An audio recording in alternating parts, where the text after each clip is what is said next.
Olá a todos.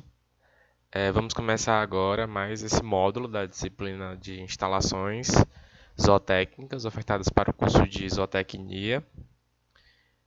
Eu me chamo Francisco William de Souza Alberto Júnior, sou orientado do professor José Antônio Delfino Barbosa Filho, faço parte do programa de pós-graduação em Engenharia Agrícola, estou atualmente matriculado na disciplina de estágio à docência. E vamos começar agora esse tópico, né, que é a 10ª aula, instalações para caprinos e ovinos, da disciplina de instalações zootécnicas ofertadas ao curso de zootecnia. Eu sou mestrando em engenharia agrícola e engenheiro de alimentos.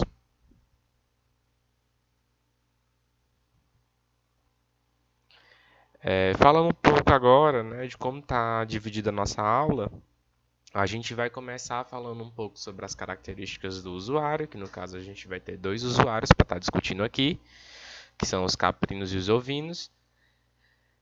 Vamos falar todas as características fisiológicas, morfológicas, os comportamentos que esses animais apresentam, o tipo de manejo aplicado, as características econômicas, sociais, culturais, que vão influenciar nas instalações ou técnicas para esses dois animais, que têm características assim similares em alguns aspectos e diferentes em outras. A gente vai falar sobre os sistemas de produção, vamos definir o que é um sistema de produção, vamos colocar exemplos de sistemas de produção para caprinos e ovinos, quais são os mais utilizados aqui na região Nordeste, como é utilizado os sistemas em todo o Brasil, e vamos ver quais os requisitos que os sistemas de produção eles influenciam nas nossas instalações, no poder aquisitivo de compra de equipamentos. Vamos falar também da ambiência e bem-estar, que ela sempre vai estar sendo colocada em primeiro lugar nessa disciplina, porque a ambiência e o bem-estar ela vão influenciar muito nas questões produtivas, do rendimento do animal, de carne, leite, lã, obviamente naquilo que for de interesse para aquele tipo de produção. Vamos falar sobre as instalações dos equipamentos, né, que é o objetivo dessa aula. Tá falando qual é o melhor tipo de instalação, vamos falar as diferenças das instalações para caprinos, para ovinos, elas são bem similares, mas tem algumas diferenças em relação às características do usuário, né, que são os nossos dois animais.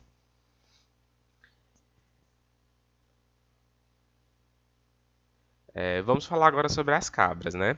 As cabras, ou bodes no masculino, né, dependendo do animal, do sexo do animal, a gente vai ter essa diferenciação. Na fase infantil, a gente pode estar denominando cabrito, tanto o macho ou a fêmea, e com o desenvolvimento, né, quando ele entra na fase reprodutiva, a gente tem essa diferenciação de masculino e feminino, com as cabras o feminino e os bodes o masculino, o reprodutor.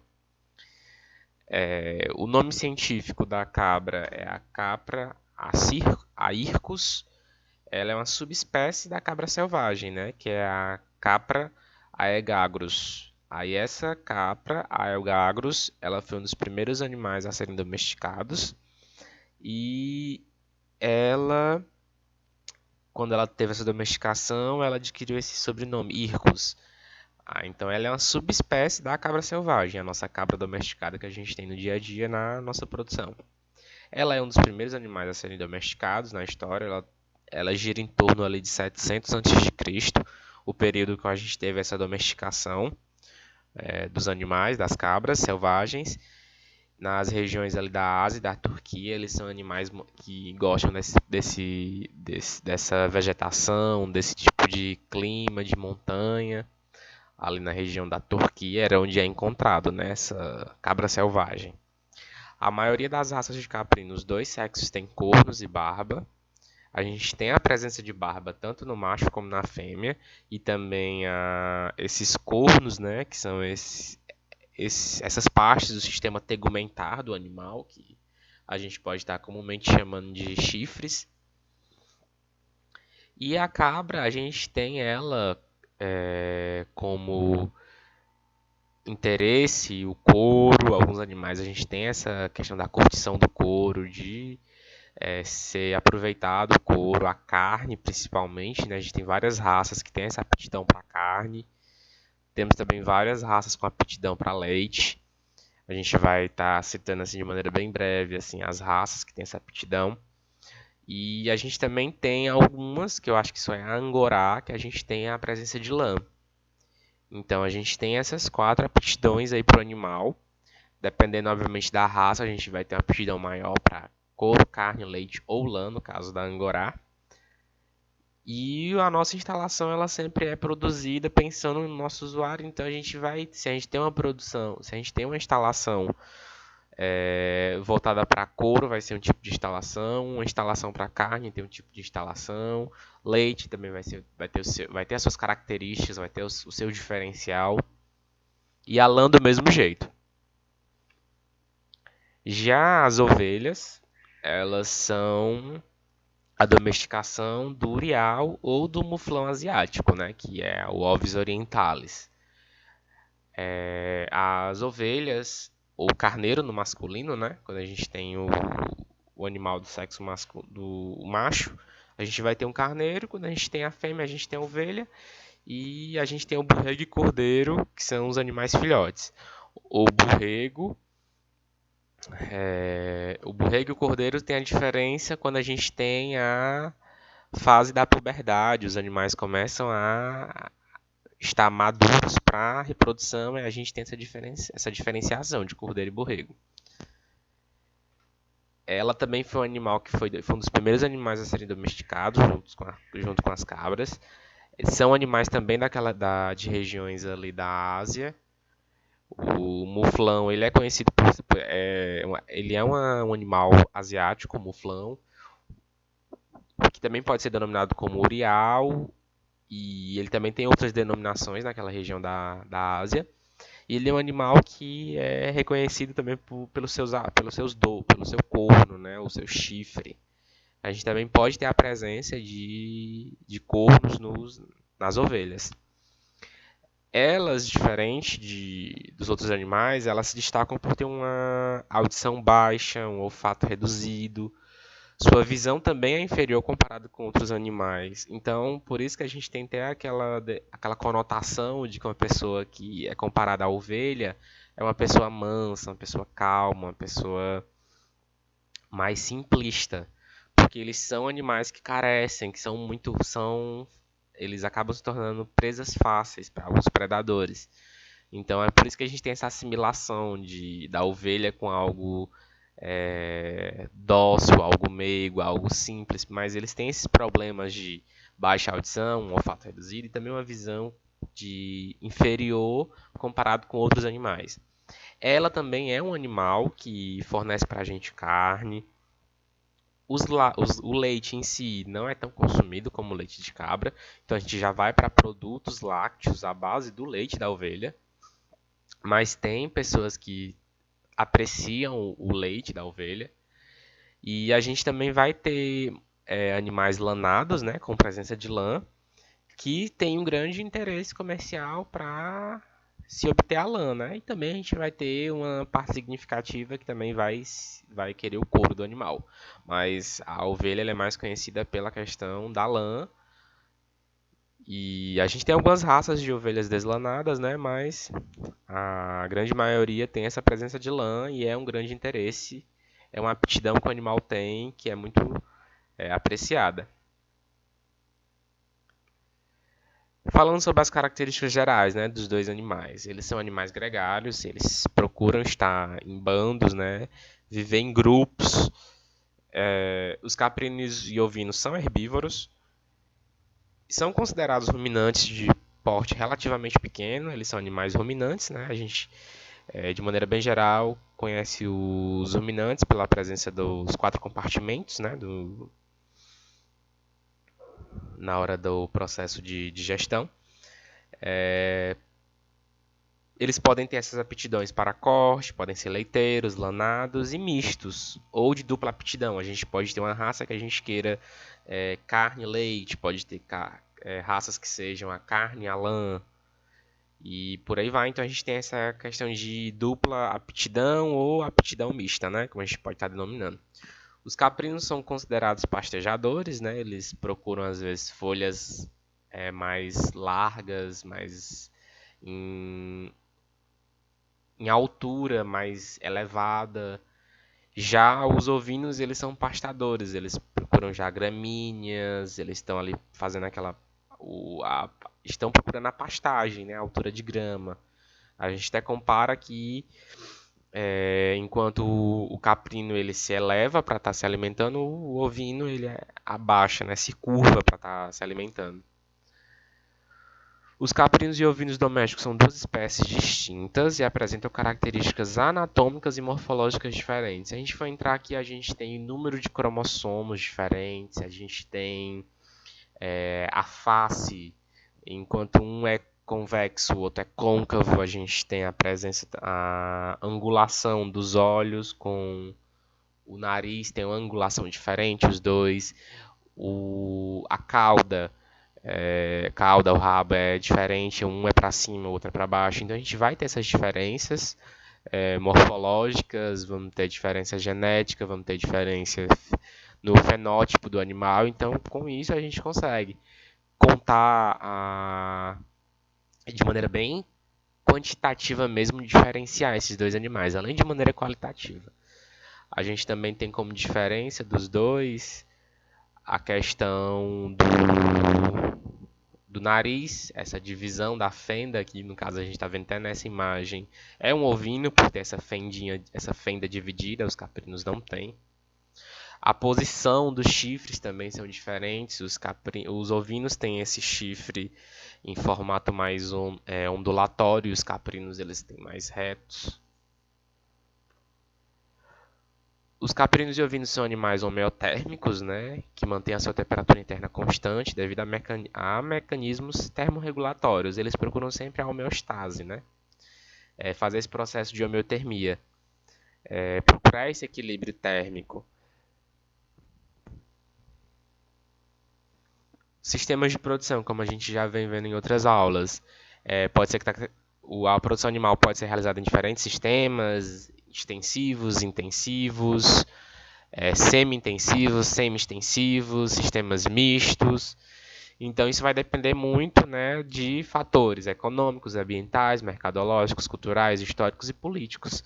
A gente sabe que o poder aquisitivo vai influenciar no tamanho da minha instalação, vai influenciar nas características da minha instalação, na organização, no meu poder aquisitivo de recursos humanos, os fatores ambientais, o meu clima, a minha vegetação, vai também influenciar no tamanho da minha produção, vai influenciar no meu tipo de sistema de produção. Eu vou ter ambiente para fazer pastagem, eu vou ter ambiente para fazer confinamento. Os fatores mercadológicos, aquela minha região, ela vai ter escoamento para o meu produto, eu vou ter demanda de compra. Os fatores culturais, obviamente, a cultura influencia muito o Nordeste, ele é culturalmente um grande produtor de caprinos, já enquanto o Sul e Sudeste tem uma produção de ovinos melhor. Fatores históricos e políticos, tudo isso vai influenciar, né? Políticas públicas para o fortalecimento daquela região, para o desenvolvimento, para aquisição de crédito rural. Então, tudo isso vai influenciar no meu sistema de produção. E como a teoria geral de sistemas fala, o sistema ele é algo complexo, ele não é algo que é simples, ele é muito mutável, ele é muito repleto de várias características e a junção dessas várias características vai estar me dando uma teoria muito complexa, um sistema que eu vou estar podendo definir a questão de o que é um sistema, vendo todos esses fatores que estão interligados, né, de acordo com o que o Stevenato está falando aqui. Na produção animal, atualmente é a atividade econômica mais importante para a economia do Brasil.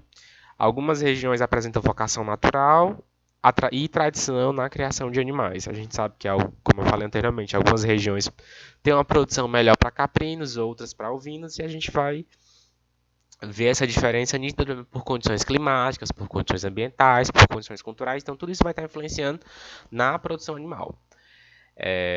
Contudo, os sistemas produtivos são extensivos e ultraextensivos. O que a gente quer falar quando fala que, contudo, os sistemas são conhecidos por serem extensivos e ultraextensivos? É que na maioria das situações, O Brasil é um grande produtor, ele tem uma produção animal muito forte, mas a maioria das produções são de agricultura familiar. Então elas são características por terem essa metodologia extensiva, elas não aplicam muita tecnologia, elas não têm muito recurso. Por isso que a gente sempre denomina que o Brasil é um grande produtor de maneira extensiva e ultra extensiva, por forçar o limite do sistema que a gente conhece por extensivo. Então a gente tem essa denominação de ultra extensivo. Mas, obviamente, se a gente quer melhorar os índices zootécnicos, a gente quer ter uma rentabilidade melhor, a gente tem que procurar o máximo possível melhorar, dar mais suporte, dar mais tecnologia a esses tipos de produção. Porque senão a gente inviabiliza o sustento da propriedade rural, que na maioria das vezes é baseado em pequenos empreendimentos de base familiar, como eu falei anteriormente. Aí, recapitulando de novo, né, essa diferença que a gente tem entre sistema de criação, sistema agrícola e sistema de produção. Os sistemas de criação, eles estão relacionados à criação e reprodução de animais com finalidades econômicas. É aquele produtor que faz a criação, que ele está preocupado ali com o animal, com as características zootécnicas.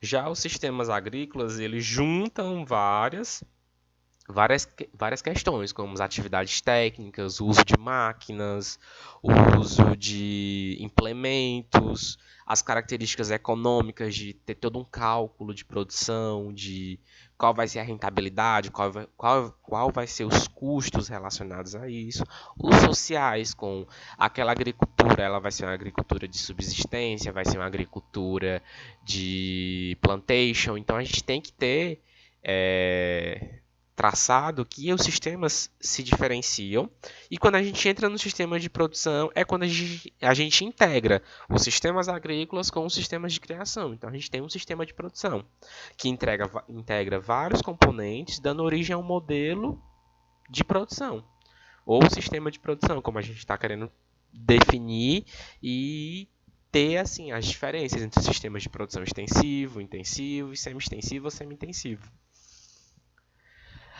A gente tem como classificação, né, o extensivo, aquele que o animal é criado solto, exclusivamente a pasto, são grandes propriedades, o animal sofre mais com variações de clima, que são as intempéries, né, quantidade e qualidade de alimentos, o sol, chuva, tudo isso vai estar sendo um fator negativo, né, desse tipo de sistema. Aí é mais para a produção de carne. Os pequenos ruminantes também se enquadram muito nessa definição, que é mais para a produção de carne no sistema extensivo, porque a gente tem essa questão de que o animal, quando a gente faz um flush, quando a gente faz uma suplementação, obviamente, nutricional, a gente vai ter um aproveitamento melhor da produção de carne. Já no sistema intensivo, a gente tem mais como característica a questão de pequenas e médias propriedades, porque a gente tem uma organização maior, a gente tem um espaço de confinamento, né, que também é uma característica. Os animais são criados em confinamento. Aí requer um maior investimento em mão de obra especializada, porque a gente tem uma organização, então a gente vai ter ali uma produção que vai necessitar de mão de obra para estar fazendo a alimentação dos animais, que os animais não estão criados soltos, os animais não estão procurando a própria alimentação. A gente que está alimentando o animal. O animal recebe a alimentação nos comedouros, ou coxos, né, como a gente quiser chamar, e no sistema para caprinos e ovinos, ele é bem mais forte, um sistema de múltiplo propósito. Por exemplo, a gente sempre tem animais que são para animais leiteiros e que a gente acaba no final também aproveitando o animal para corte, descartando, né, quando a gente quer fazer o descarte das matrizes.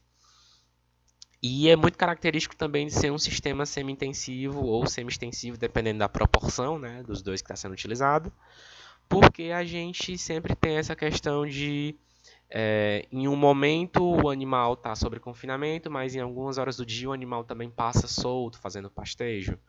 Então a gente tem essa característica, essa flexibilidade, e é muito utilizada na ovinocaprinocultura. Falando um pouco de ambiência e bem-estar animal, o bem-estar animal é um conceito amplo, como a gente já vem falando em todas as outras aulas, relacionado com a qualidade de vida do animal e sua capacidade de se manter saudável no sistema em que vive. E a ambiência é um dos fatores que o compõem. Pois é, então a gente pode considerar que o bem-estar animal, dentro do bem-estar animal a gente tem a ambiência, como também dentro do bem-estar animal a gente vai ter outras características, mas a ambiência é uma das mais fortes, é uma das que mais vai influenciar o bem-estar animal, porque o animal está inserido em um ambiente, independente desse ambiente ter ou não estrutura, ter ou não uma instalação, ter ou não poder aquisitivo, ter ou não uma estrutura mais sofisticada, a gente vai ter fatores de bem-estar que vão ser muito influenciados pela ambiência. A gente não pode só pensar que o bem-estar está dentro da ambiência, mas a gente pensa que a ambiência está dentro do bem-estar. A ambiência, a definição, se diz respeito à relação bidirecional, né, a relação do ambiente com o objeto que está inserido nesse ambiente, e ao conjunto de fatores que tornam esse ambiente agradável, como o clima, como o conforto, como a alimentação, tudo isso vai estar relacionado ali à ambiência animal, né? Que é o conjunto de condições e influências externas que atuam direta ou indiretamente sobre os animais. A quantidade de alimentação, a quantidade de água disponível, esse alimento vai estar ad libitum, à vontade para ele? Esse alimento vai ser uma suplementação, vai ser um creep feed, um creep graze, qual vai ser o tipo de alimentação que eu vou estar dando, de manejo nutricional que eu vou estar dando para esse animal? E isso vai influenciar no bem-estar dele e está relacionado à ambiência, porque eu vou estar aplicando comedouros, eu vou estar aplicando bebedouros, eu vou estar fazendo a logística daquele espaço. Então isso é ambiência animal. Aí, recapitulando, né, sobre o efeito do ambiente sobre o bem-estar animal, pegando nossos dois usuários, caprinos e ovino, há, obviamente, a intensidade, a duração e a recuperação dos estressores que vão estar no ambiente vão influenciar no comportamento, na imunidade e na fisiologia do animal. E o animal nos dá esse feedback com o comportamento dele. A gente pode estar mensurando com análises comportamentais, porque o animal ele tem que estar com suas funções normais. Se as funções estiverem prejudicadas, ele vai estar nos mostrando com o seu comportamento, vai estar alterado, a sua imunidade vai estar prejudicada, ele vai estar com mais zoonoses, ele vai estar com... O animal que é gregário, ele se isola quando ele está com uma infecção por parasita, quando ele está com algum tipo de problema, quando a sanidade dele não está normal, ele se isola. A fisiologia dele vai ser alterada, porque o animal vai se machucar, o animal vai ficar agressivo, o animal vai estar ferindo outros animais se ele não tiver sido feito a descorna. Então, todos esses fatores juntos vão nos dar respostas e a gente vai poder condicionar melhor, adaptar melhor essa instalação, ver quais são as características de nutrição que vai estar podendo serem melhoradas. Obviamente, a idade e a genética também vão influenciar nessas características. A relação entre o bem-estar e a ambiência, como a gente está discutindo aqui, ela é bem ampla. Então, eu sempre gosto de mostrar essa imagem, porque essa imagem ela mostra bem como tudo está relacionado. A sanidade com a nutrição, com a ambiência, com os outros fatores que são as instalações, as práticas de manejo, a complexidade ambiental, que não vai depender da gente. A gente não vai poder controlar o clima. Só se a gente fizer um microbioma. Se a gente tiver de fazer um microclima ali naquele nosso ambiente, ele ser todo... a temperatura ser toda controlada, a ventilação dentro daquele ambiente ser toda controlada, obviamente isso vai ficar mais oneroso, mas seria o ideal para a gente estar controlando todas essas características que vão estar influenciando no bem-estar animal. A gente tem que se preocupar com a ambiência atmosférica, a ambiência acústica, a ambiência lumínica, a ambiência térmica, porque todos esses fatores juntos vão estar gerando bem-estar animal. E obviamente um dos fatores que mais influencia o bem-estar animal são os fatores climáticos, porque o calor ou o frio ele vai estar gerando estresse térmico que está indo contra as liberdades do animal, né, que é um livre de medo e estresse, vai impactar na alimentação, porque o animal ele se tiver muito quente, ele acaba ficando ofegante, ele acaba ficando com mais sede, ele se alimenta menos porque ele tem que estar fazendo seus processos internos para tentar equilibrar a temperatura, então vai estar influenciando em mais uma liberdade, que é livre de sede, fome e má destruição. O ambiente vai ficar desfavorável para ele, então ele vai ficar desconfortável, ele não vai ficar confortável, ele vai começar a ficar agitado ou vai ficar letárgico se estiver muito frio. Então já pega mais uma liberdade, que é livre de desconforto. Vai também estar mudando a imunidade e a fisiologia do animal, porque o animal vai ficar suscetível a doenças, o animal vai ficar com o sistema liberando energia para tentar regular a temperatura em vez de estar mandando energia para outras coisas mais importantes. Então vai estar pegando mais uma liberdade, que é livre de dor, injúrias e doenças. E ele não vai estar fazendo as suas características normais de ficar agrupado, de ter um comportamento específico. Então ele não vai estar expressando o seu comportamento natural. Então isso influencia nas 5 liberdades do animal. Então é muito importante a gente focar sempre nessas questões também de conforto térmico para o animal, que vai impactar diretamente no bem-estar. Agora entrando especificamente na nossa instalação zootécnica, né, que no caso aqui vai ser um capril ou um aprisco. Um capril é muito utilizado para animais caprinos e o aprisco é mais comum para ovinos, que são as nomenclaturas que a gente pode estar chamando. Ele tem que abrigar adequadamente os animais, fornecendo conforto e segurança, como tudo que a gente vem falando agora, essa questão de ambiência.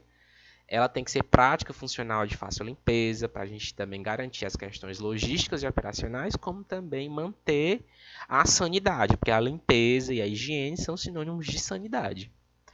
Conter e manter os animais adequadamente, ser espaçoso e racionalmente dividida.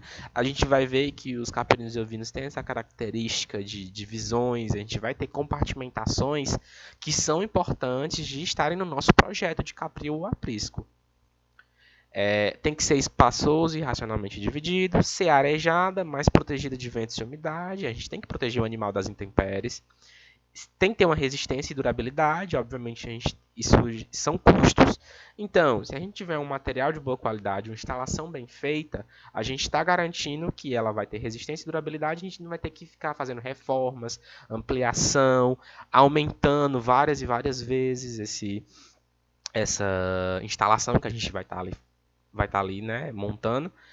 Tem que ser de custo adequado e de baixa manutenção, exatamente já vendo para o produtor a questão de custos. Ele obviamente quer lucros, então quando a gente consegue diminuir os custos, a gente tem uma maximização dos lucros. Então é sempre importante no projeto, na hora que a gente está ali pronto para estar fazendo esse dimensionamento, esses cálculos, todo esse trabalho, ver todos esses pontos para tentar fazer o melhor capril ou o melhor aprisco possível, tanto para o animal como também para o produtor. As considerações gerais que a gente tem para os capriscos e para os capris e para os apriscos. As instalações devem facilitar e reduzir a mão de obra para as tarefas diárias, favorecendo o manejo do rebanho e o controle de doença, protegendo e dando segurança aos animais. Quando a gente for entrar nas características específicas de cada parte da instalação, a gente vai ver que, obviamente, um dos fatores que sempre tem que ser olhado é a ambiência e o bem-estar do animal, que isso vai influenciar na sanidade, que vai influenciar no comportamento natural, que vai influenciar na alimentação, na nutrição do animal.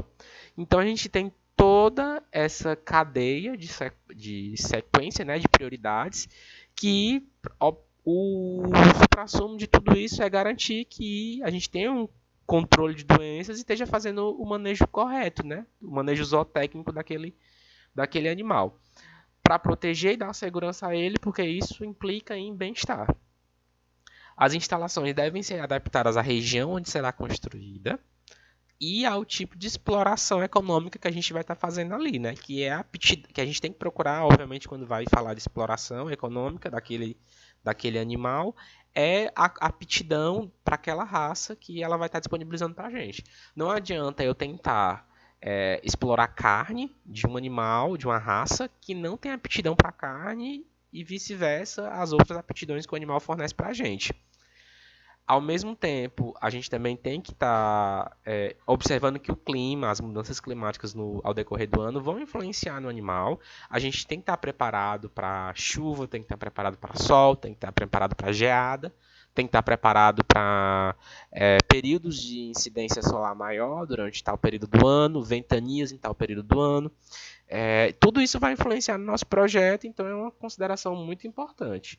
E é o poder aquisitivo do proprietário, né? Que isso vai delimitar qual é o tipo de material, qual é o tipo de investimento que ele tem para fazer em equipamento, qual é a mão de obra que ele vai ter, se a gente vai ter uma mão de obra mais complexa para estar fazendo manutenção, para estar fazendo ajustes, ou se são coisas com um custo menor que a gente tem que estar adaptando o projeto para a realidade daquele tipo de produtor, uma coisa mais rústica, uma coisa mais artesanal. Então, tudo isso vai estar influenciando no nosso projeto. Devem estar localizadas em locais onde existe a disponibilidade de água de qualidade. Os animais precisam dessa água de qualidade. Toda a unidade, toda instalação precisa sempre. Esse é um ponto muito importante. O acesso às pastagens, visto que a gente tem sistemas que usam do pastejo, então a gente tem que ter as pastagens para o animal estar de maneira extensiva, sendo utilizado naquele sistema de produção. O terreno deve ser bem consistente com uma boa drenagem, porque a gente sabe que vai ter todas essas questões de tratamento de efluentes, vai ter as questões de manejo sanitário, então a drenagem, a compactação do solo, tudo isso vai estar sendo um fator tanto ambiental, para com questão de controle e gestão, como também um fator que às vezes acaba delimitando o nosso sistema. Então, esses pontos são muito interessantes de estarem sendo vistos e bem pensados antes da realização do projeto e da aplicação da instalação zootécnica. As dimensões da instalação. Falando um pouco aqui das dimensões, né? A gente tem que calcular bem o tamanho e a área das instalações, porque a gente tem que levar em consideração que qual vai ser o tamanho desse meu rebanho, qual vai ser o espaço para pastoreio, qual vai ser o espaço para confinamento, qual vai ser o período de dia que o animal vai ficar em pastoreio, qual vai ser o período de dia que o animal vai ficar em confinamento, a minha alimentação nos coxos vai ser alocada em qual parte do terreno, qual vai ser o meu mapeamento ali dos comedouros e bebedouros, qual vai ser a área que o animal vai descansar, qual vai ser a área que o animal vai ter para dormir, ter seu repouso, quais são os pontos onde eu vou centralizar o meu curral de manejo, onde eu vou ter a minha parte para reprodução, onde eu vou ter a minha parte para as crias. Então, tudo isso tem que estar sendo dimensionado para você saber o porte do tamanho da sua instalação. A instalação precisa de um espaço suficiente para atender adequadamente às necessidades de conforto dos animais, isso é uma coisa óbvia, porque tem que propiciar condições favoráveis ao seu desempenho produtivo. Se eu vou estar estressando meu animal não vai estar se alimentando direito, meu animal não vai estar fazendo a conversão de alimento em produto, em carne, no caso, né? Ou então em leite, dependendo da aptidão do meu animal, então eu vou estar tendo prejuízo. Se eu não tiver o dimensionamento adequado da instalação, isso vai gerar prejuízo, e o prejuízo não gera lucro, e isso acaba frustrando a produção. O tamanho exagerado ou área em excesso tem um custo mais elevado, como a gente está falando aqui em relação aos custos, e não traz maior benefício para o produtor. Então, o dimensionamento adequado ele é ideal para as questões tanto de um manejo mais adequado, como também para estar evitando gastos desnecessários. O importante é que a gente tem que ter a instalação pelo menos em 5 divisões para as fases de desenvolvimento do animal, que a gente pode considerar uma área para lactação, uma área para os cabritos desmamados, os animais em fase de reprodução, que são as matrizes e os reprodutores, e as cabras em estado avançado de gestação, próximos à aparição, e cabras recém-paridas. Então, a gente dividindo, né, a nossa instalação nessas 5 divisões é satisfatório para a nossa instalação zootécnica. A Embrapa Caprinos e Ovinos faz algumas recomendações de medidas para as áreas cobertas e descobertas, como também outras recomendações de medidas para coxos, brete e o pé dilúvio, que eu vou estar apresentando posteriormente a imagem para a gente estar visualizando, né? O que é o coxo, o que é o brete, o que é o pé dilúvio.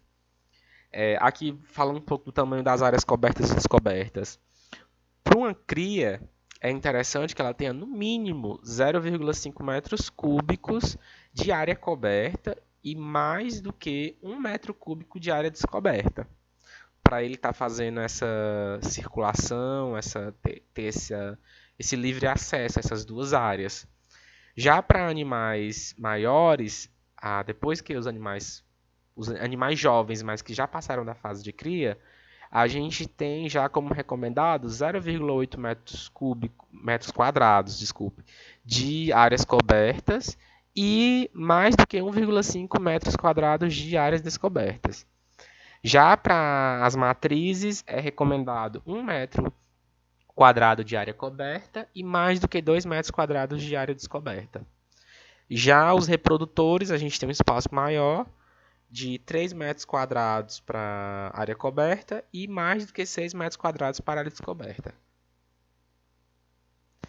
Recomendam-se que a instalação tenha, né, de coxo 0,2 a 0,25 metros linear para cada animal, ou seja, utilizar 4 a 5 animais por metro linear de coxo. O brete tem que ter um comprimento de 8 metros, né? 0,8 metros e uma largura de 0,25 metros na base inferior e 0,35 na base superior. Eu vou estar mostrando na próxima imagem, né, para vocês visualizarem melhor essa questão do brete. E o pé dilúvio tem que ter um comprimento de 2 metros com a profundidade de 0,10 metros, né, 10 centímetros de pé dilúvio. E a largura tem que ser a mesma da porteira, né, porque o pé dilúvio ele fica localizado, como eu vou falar posteriormente, na porteira, para o animal estar fazendo essa limpeza, que eu vou falar mais posteriormente do tamanho do que é o pé dilúvio e para que ele serve. Aí vocês estão vendo aqui, né, as áreas descobertas nessa planta e as áreas cobertas e a divisão, né, sempre aqui ele está dividindo como 5, tem uns 4 divisões mais as 2 áreas descobertas. A orientação da nossa instalação, elas têm que ser principalmente as instalações, principalmente as abertas, né, em nosso hemisfério, que é o hemisfério, né, que tem essa incidência de sol maior. A gente também está próximo ali da linha do Equador e da área dos trópicos, né, por isso que a gente é considerado uma região tropical.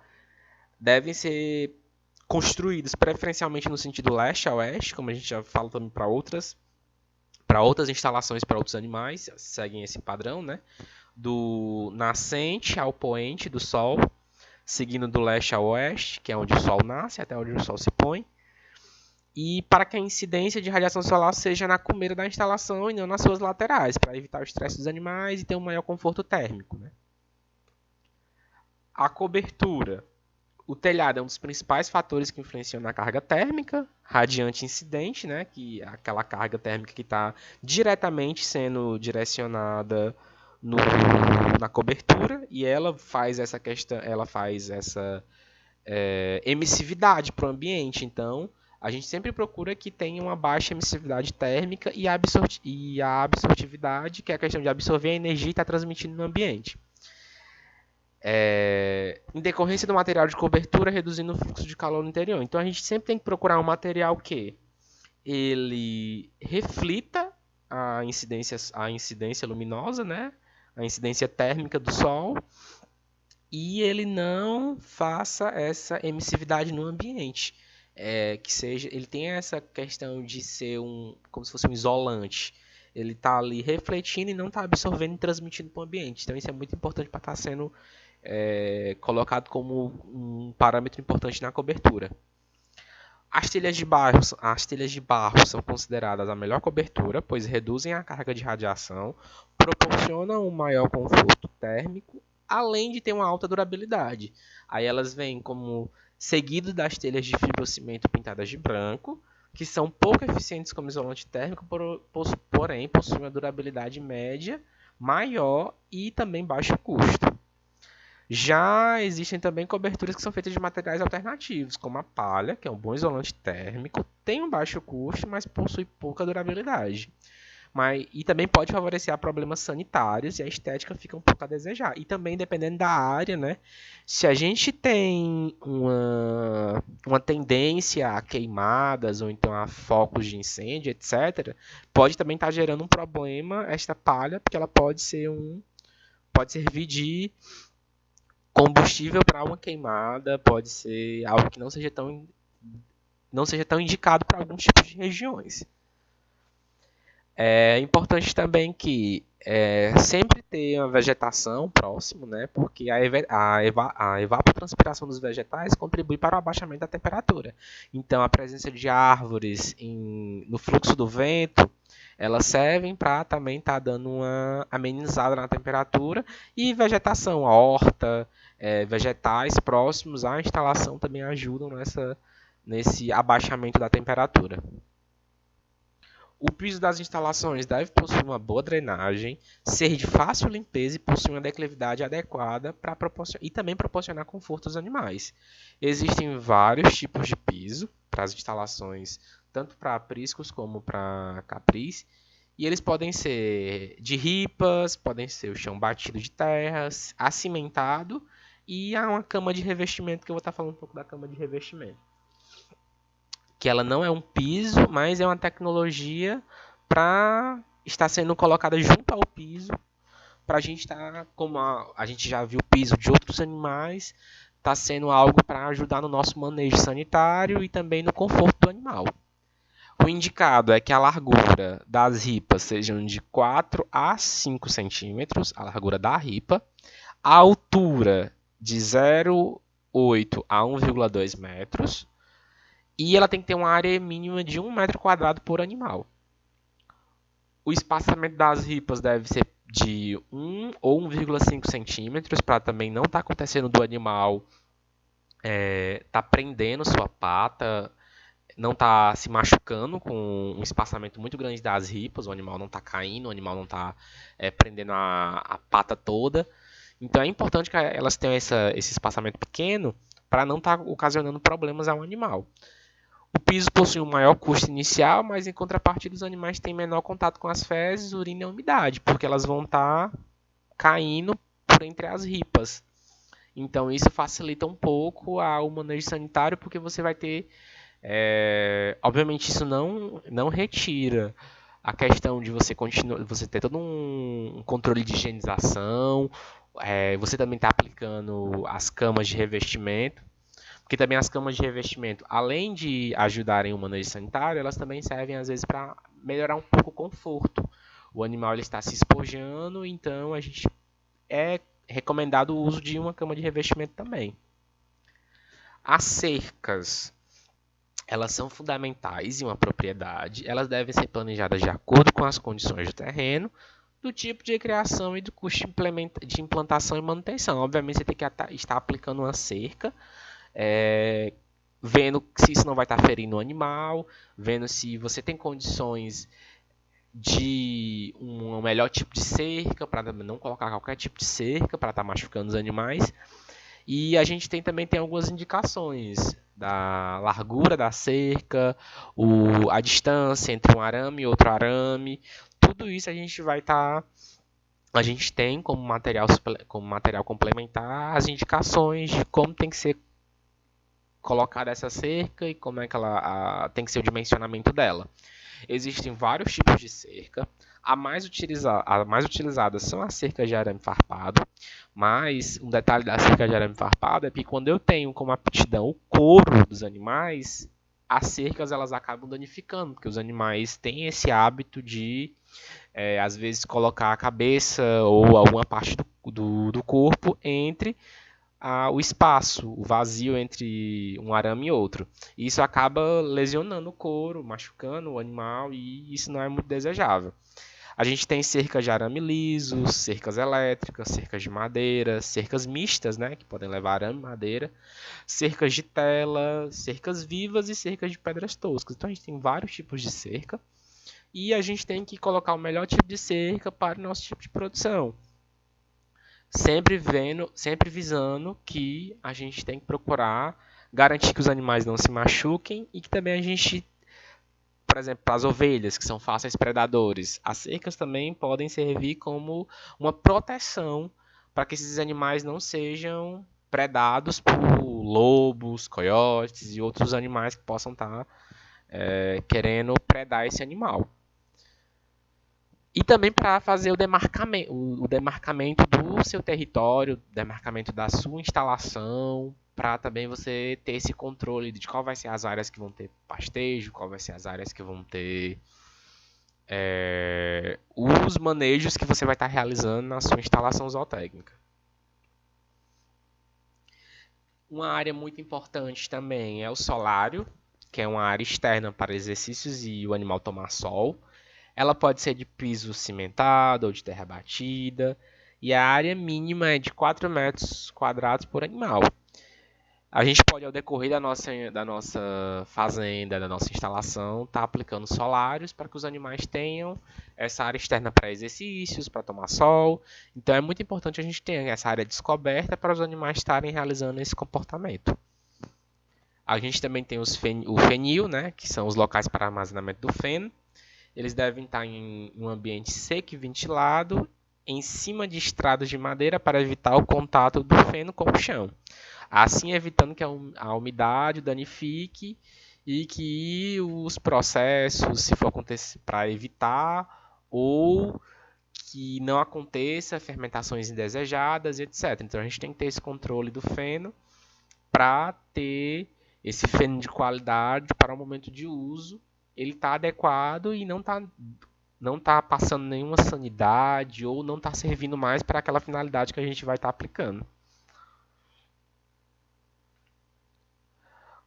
Uma instalação, uma parte muito importante dessa instalação é o curral de manejo, que ele geralmente é localizado no centro da propriedade e ele vai abranger uma área de 1 metro quadrado por animal. O piso pode ser de cimento rústico ou chão batido, e deve-se evitar que o rebanho percorra grandes distâncias até a instalação. E nesse local são feitos todos os procedimentos referentes ao manejo dos animais. A gente vai estar realizando no curral de manejo a vermifugação dos animais, fazer a marcação, vacinação e outros processos de sanidade, e onde o médico veterinário vai estar realizando outros processos também, ou o zootecnista.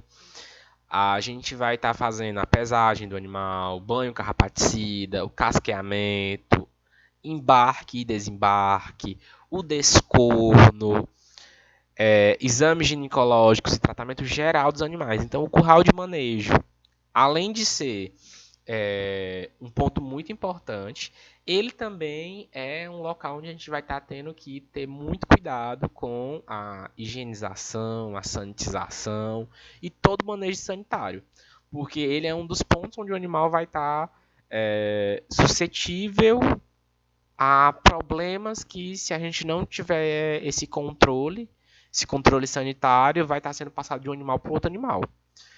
Aí, caso não seja possível na propriedade construir a estrutura para o curral, o centro de manejo, o mercado oferece estruturas menores, montadas, né, que a gente pode estar montando uma estrutura, que facilitam a lida, podendo ser feitas de material. Elas podem ser desmontáveis e de fácil transporte. A gente tem estruturas de metal, que elas são montadas para serem utilizadas como curral de manejo. Aí você pode montar e desmontar. Se a sua fazenda não tem um centro ou curral de manejo, a gente pode estar fazendo essa utilização de essa montada, né? Essa móvel. Nessa planta a gente tem a localização do curral de manejo. Aí a gente vai ter uma estrutura em formato de seringa.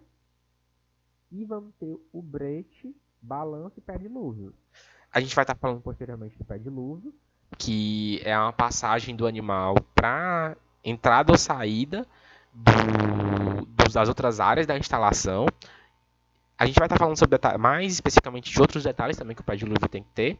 A gente tem a balança para estar fazendo a avaliação do animal, estar fazendo o seu score, né? A gente tem ali o controle do score, ver quais são os animais que estão mais magros, quais são os animais que estão com um pouco mais de peso. Essa área é importante estar coberta, né? Para que o animal não esteja ali no sol ou outro tipo de intempérie que esteja acontecendo naquele momento. Por que ela tem que ter esse formato de seringa? Para que a gente tenha apenas um animal por vez, passando pelo brete ou tronco de contenção, né? Que são instalações que complementam o curral de manejo, centralizados e construídos para permitir fácil acesso para os animais, que vai ser exatamente essa passagem ou saída do curral de manejo para outras áreas da instalação. O comprimento pode variar de acordo com o número de animais e são construídos no formato trapezoidal, que é exatamente esse formato de seringa para ter essa facilidade de os animais se direcionarem para o local e passarem de um por um. As dimensões são 0,25 metros na base inferior, como a gente está vendo nessa imagem, né? 0,35 metros na base superior e 0,85 metros de altura. Para exatamente a gente ter esse controle de passar um animal por vez. E essas são as medidas recomendadas para a gente ter esse movimento de seringa, de manejo de um lado para o outro. O pé dilúvio tem como função combater problema de cascos, né? Porque o animal vai estar fazendo esse processo de desinfecção dos cascos, passando pelo pé dilúvio, porque a gente vai estar aplicando um tratamento químico, que eu vou estar falando posteriormente com a solução mais utilizada. E toda vez que os animais entrem ou saiam do aprisco, é importante eles estarem passando ali pelo pé dilúvio para estar realizando essa desinfecção. Deve ser construído nas entradas dos currais, de tal modo a forçar os animais a passarem através deles. A largura deve ser a mesma da largura da porteira, que deve medir 0,75 metros e devem ter 2 metros de comprimento com 10 centímetros de profundidade, como eu falei anteriormente. A solução mais utilizada é o cal virgem diluído em água, porque funciona como bom desinfetante e também é mais barato que os outros, né? Mas a gente também pode utilizar a solução de formol a 10%, o sulfato de cobre a 10% e a cal virgem. São os produtos utilizados nos pé-dilúvios.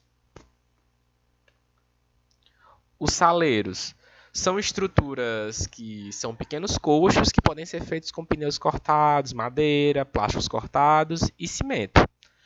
Podem ser fixos ou móveis e alguns ficam suspensos em forma de balanço, no sentido de favorecer o acesso ao consumo de minerais e dificultar o acesso à contaminação e ao desperdício. Por que dificultar o acesso à contaminação e ao desperdício? Porque se a gente tiver o saleiro na instalação, o animal não procura ter esses outros hábitos de procurar os minerais em outras áreas, por exemplo, em um chão, ou uma parede, ou um portão, ou uma cerca. Se a gente não estiver colocando saleiro, o animal vai estar procurando outras formas de estar fazendo essa suplementação mineral. Então é importante que a gente forneça os saleiros para que o animal faça essa suplementação no saleiro. Eles são distribuídos pela instalação para promover a suplementação mineral dos animais e recomenda-se que estejam a 30 a 40 centímetros de altura acima do piso e tenham profundidade de 20 centímetros por 30 centímetros de largura e o comprimento não deve ultrapassar os 200 centímetros. A área de isolamento, né? A área de isolamento ela é muito importante para a gente estar aplicando quarentena em animais que estejam doentes. A sua construção deve seguir as mesmas recomendações do capril ou do aprisco, porém deve ser localizada distante dessas áreas para evitar o contato dos animais doentes com outros animais sadios e longe da movimentação de pessoas de barulhos, visto que os animais às vezes estão mais debilitados e isso vai ocasionar o estresse dos animais, baixando mais ainda a imunidade. As baias devem ser individuais, com 4 metros quadrados e solar adjacente para cada animal. Aí deve oferecer aos animais bem-estar e boas condições de higiene, tendo em vista que os animais podem passar períodos superiores a 30 ou 40 dias isolados. A esterqueira é uma construção que serve como depósito de esterco. Ela permite a fermentação e o melhor aproveitamento do esterco, né? Que também às vezes pode estar sendo vendido como adubo ou outra matéria-prima para biogás, ou etc. E ela contribui para melhorar as condições higiênicas da criação e evitar a contaminação do meio ambiente. E também ela tem que ser distante das instalações, porque o esterco funciona como meio de cultivo para insetos e larvas de eumintos, que podem estar se tornando parasitas nos animais. Então, ela é uma fonte de contaminação de outras doenças se ela estiver muito próximo do local de manejo dos animais. Ela pode ser de alvenaria, sendo que seja protegida de água da chuva e do ressecamento excessivo do sol. e ela propicia a produção de adubo orgânico de elevada qualidade, onde geralmente o tempo de fermentação dentro da esterqueira ocorre de 60 a 90 dias. As dimensões ideais para uma esterqueira, ela tem que ter 1,5 metros de altura, 2,5 metros de largura e 4 metros de comprimento. Aí o esterco é colocado e fica passando por processos de fermentação para no final a gente ter um adubo orgânico. Os comedores e bebedouros devem estar em local de fácil acesso e fora das baias para evitar a contaminação fecal de água e alimentos, bem como facilitar o acesso e a limpeza dos mesmos. Para a colocação externa de comedores e bebedouros, faz necessária a existência de aberturas, né, que são os canzis, para a passagem da cabeça do animal. Os comedores e bebedouros devem estar em uma área coberta ou com alguma proteção, sendo recomendado a não utilizar recipientes muito grandes pela dificuldade de limpeza e renovação da água. Os comedouros podem ser construídos, né, e distribuídos em comedouros de alvenaria, eu posso fazer comedouros de madeira ou de outros materiais. E a gente tem algumas formas de canzis. A gente tem o tipo de canzil francês, o canzil estilo americano, o canzil estilo inglês e também temos o canzil de livre acesso, que vocês posteriormente podem estar pesquisando esses 4 tipos de canzis e vendo as diferenças de como o animal vai estar fazendo a passagem da cabeça. A sala de ordenha é um ponto muito importante, né? Porque a gente tem essa aptidão para alguns animais para leite, para animais leiteiros, então a gente às vezes tem que ter essa sala de ordenha quando nós temos essa aptidão de interesse, né? Essa questão de ordenha, então o sistema de ordenha deve ser o mais simples possível para o manejador. E os equipamentos devem ser confiáveis e de fácil reparo, né? Para facilitar a manutenção, para facilitar o manejo, para facilitar todo o processo de ordenha do animal. Em caso de apresentar defeitos, as cabras, em caso de apresentar defeitos, é interessante que sempre seja feita a troca. Os manipuladores, os colaboradores, os manejadores têm que ter ciência de qual é o processo para se apresentar defeito, como tem que ser feita toda a manutenção, a troca do equipamento. As cabras são conduzidas até uma sala de espera, onde aguardam a entrada em pequenos grupos. Aí, este ambiente tem que ser limpo, arejado e tranquilo para estar sendo realizada a ordenha. Na sala de ordenha, o leite é coletado. As cabras são colocadas em um nível mais elevado que os ordenhadores, né, para ter um acesso rápido e confortável ao úbere destes animais. Depois da coleta do leite, é feita a estocagem do produto e a refrigeração em tanques de resfriamento. A ordenha ela pode ser manual ou mecanizada, na qual a gente vai ter essa questão de máquinas para estar fazendo a ordenha, né? É muito importante a gente estar garantindo o pré-dipping, né, e todo o processo de higienização do úbere para estar evitando mastite ou outros tipos de infecção e também a qualidade desse leite que vai estar sendo ordenhado. Muito importante que a gente tenha essa questão de, após a coleta do leite, ser feita a estocagem de maneira correta e já partir para a refrigeração para garantir a questão de qualidade e condições microbiológicas do produto. Além da sala de ordenha, a gente tem adjacente uma creche, né, que ela é indispensável na fase de início da criação. Essa instalação da creche deve ter divisões de acordo com o tamanho do rebanho. As baias devem ser coletivas, preferencialmente de chão batido, tendo cuidado com as dimensões para evitar superlotações, sendo recomendado de 0,4 a 0,6 metros quadrados por animal. A gente, obviamente, além dessa sala de ordenha, a gente pode ter outras unidades que já entram como beneficiamento, que não fazem mais parte da instalação zootécnica, como o abatedouro, como a parte de logística, né? Os animais que saem da instalação vão para um local de recebimento ou distribuição dos animais para os abatedouros, para a venda de animais. Então, essas são unidades extras, né, que já entram como beneficiamento do animal. E era isso que eu tinha para falar para vocês. Muito obrigado pela atenção.